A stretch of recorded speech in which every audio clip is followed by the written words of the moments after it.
My name is Lakshmi. I'm a journalist. Now, the second question is Muslim men are allowed to marry 4 or 5 times, I think, and they don't require their wife's permission, the first wife's permission to marry. I mean, correct me if I'm wrong, to marry more number of times.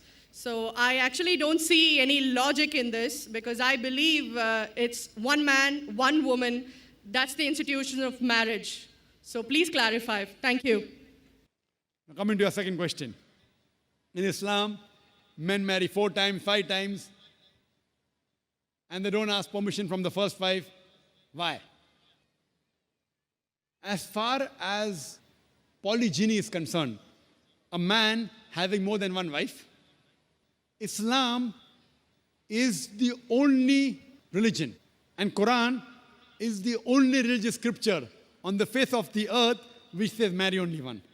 There is no religious scripture besides the Quran. I'm a student of comparative religion, which says marry only one. There is no verse in the Bible, no verse in the Bhagavad Gita, no verse in the Veda which says marry only one except the Quran. If you read the Hindu scriptures in Ramayana, the father of Sri Ram, how many wives did he have? How many wives? More than one? More than one, 3 wives.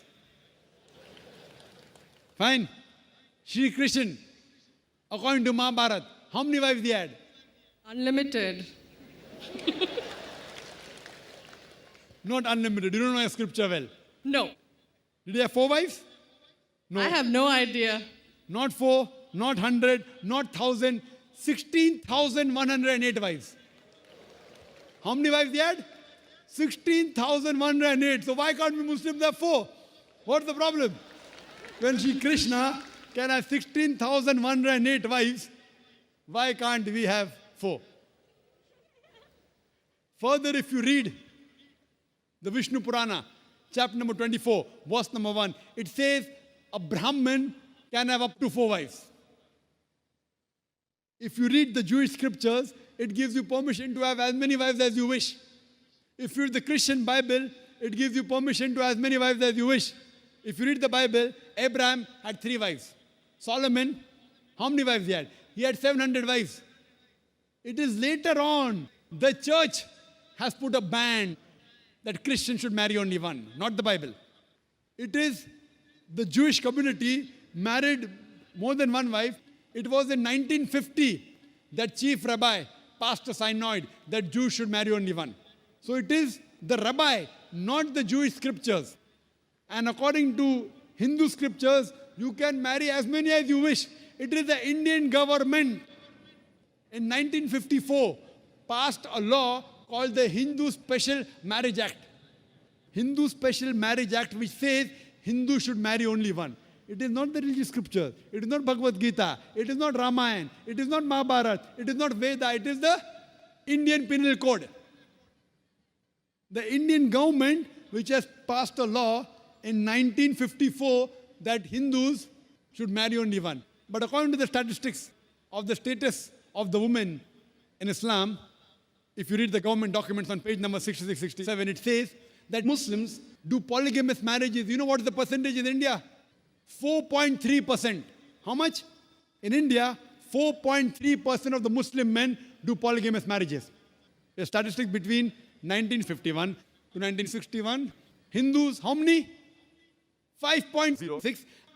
0.7% more than the Muslims in India, according to the Indian government. Even though it is prohibited according to the Indian law, yet they do more polygamous marriages than the Muslims. Why? Now, let's analyze what does the Quran say. Quran says in Surah Nisa, chapter 4, verse number 3, marry women of your choice in 2s, 3s or 4s. But if you can't do justice, marry only one. This statement, marry only one, is only given in the Quran and no other religious scripture. It says, marry women of your choice in 2s, 3s or 4s. But if you can't do justice, marry only one. So if you want to marry more than one woman, one of the criteria of the Quran is you should do justice. If you can't do justice, you should marry only one. Now, what are the reasons, logical reasons a person can think that why has Islam permitted certain men to have more than one wife. Many non-Muslims think it is fard. It is compulsory for a Muslim man to have more than one woman, to have more than one wife. It's not compulsory, it's optional. It's not fard. It's not compulsory. How many Muslim men do you know who have more than one wife?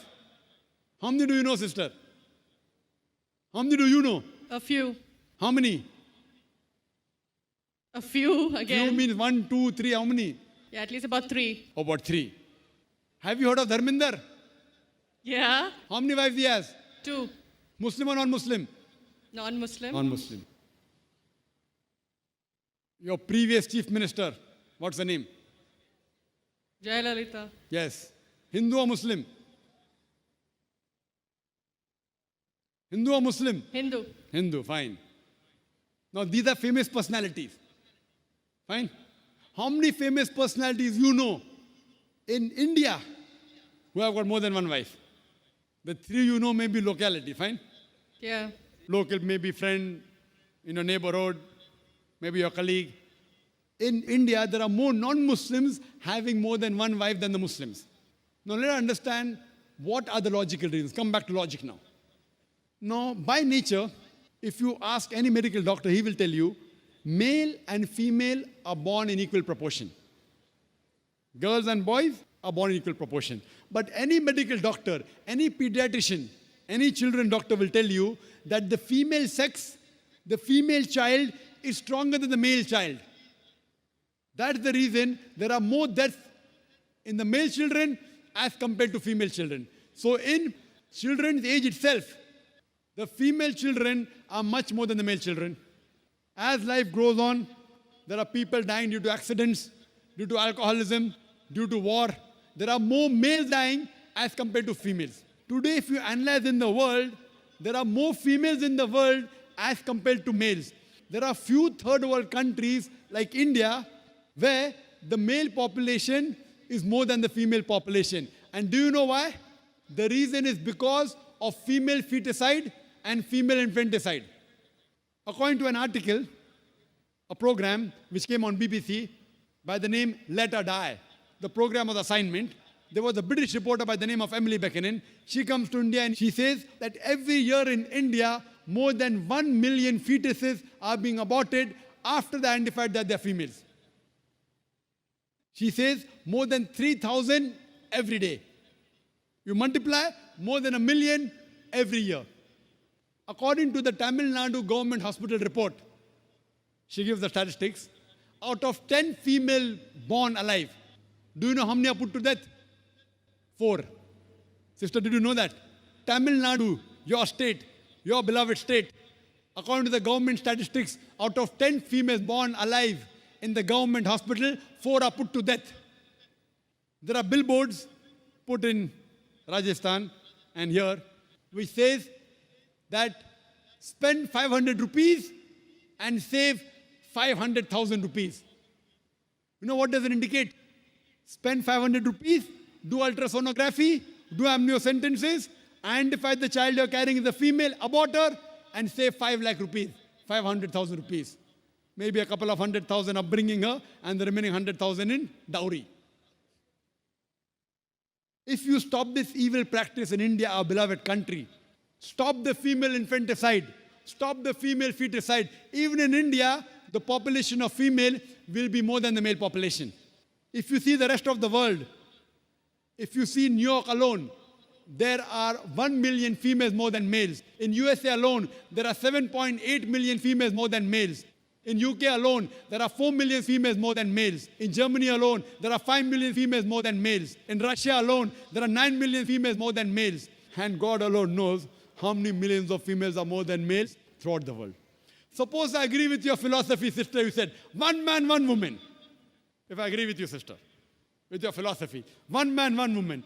And suppose my sister happens to be in America, or your sister happens to live in America. And suppose the market is saturated.